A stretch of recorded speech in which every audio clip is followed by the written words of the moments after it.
have always been on board.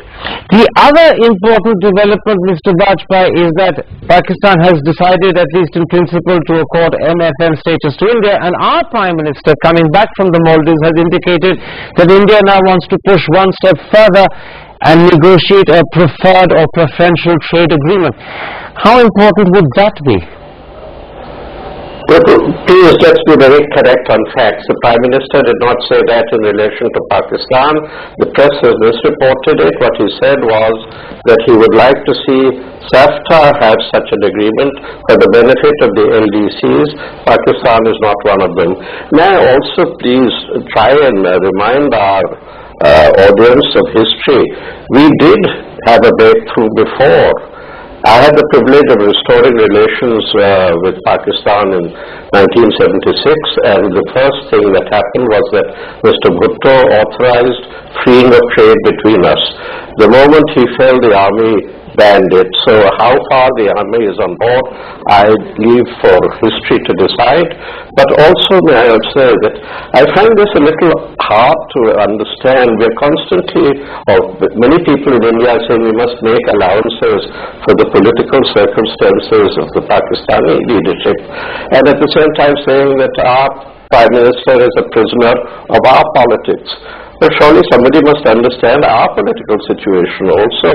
And I do believe that our Prime Minister has been in the very forefront of trying to develop this relationship.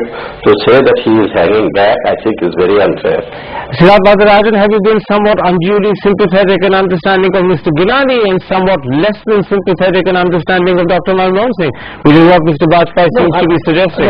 No, I don't think so. Because there are lots of things that the Prime Minister could do that don't necessarily entail a political risk. You know, for example, if we talk about trade, the fact is that notwithstanding India granting Pakistan most favored nation status, you have a whole raft of non-tariff barriers that operate, which have prevented Pakistani exports from coming to India despite the fact that we allow them.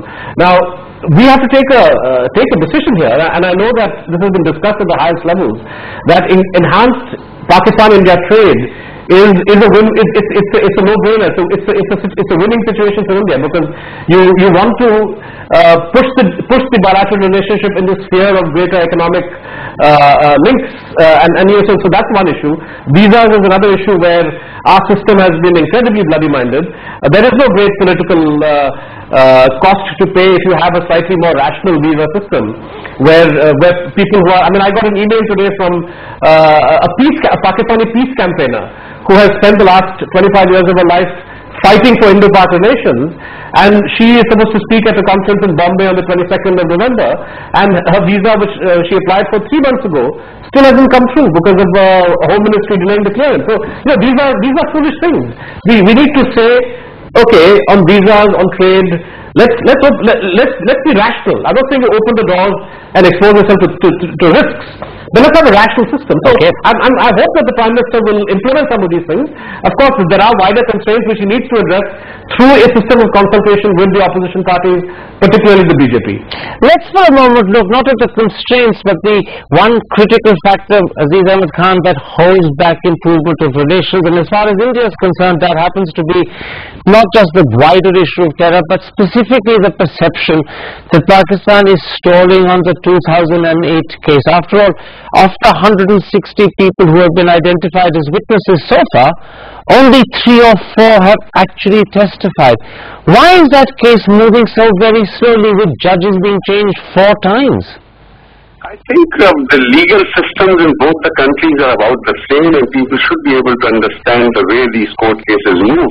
But at the same time, my own impression was that after the last meeting of the Home Secretary and the Interior Secretaries, they had both were quite upbeat about the results of the meeting, and I think they are going to meet again, or they are already perhaps meeting in India today or tomorrow.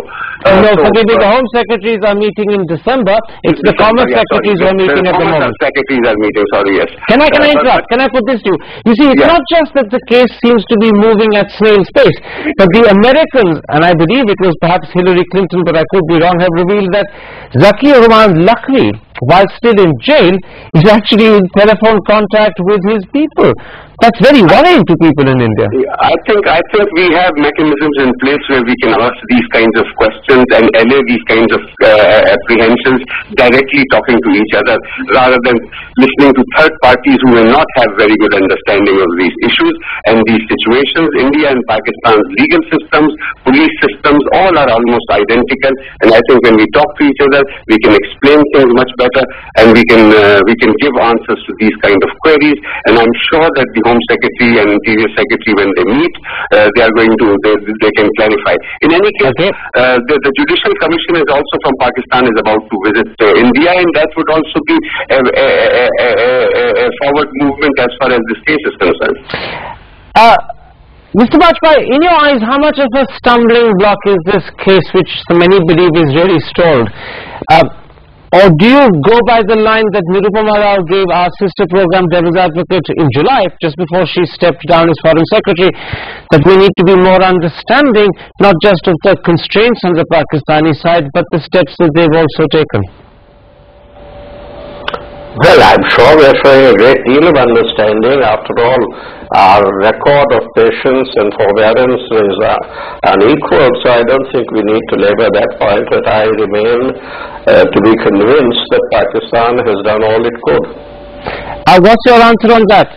Do you go with the Nirupama Rao line that we need to be understanding, or Siddharth Varadarajan, like Mr. Bajpai, do you remain to be convinced that Pakistan hasn't done enough?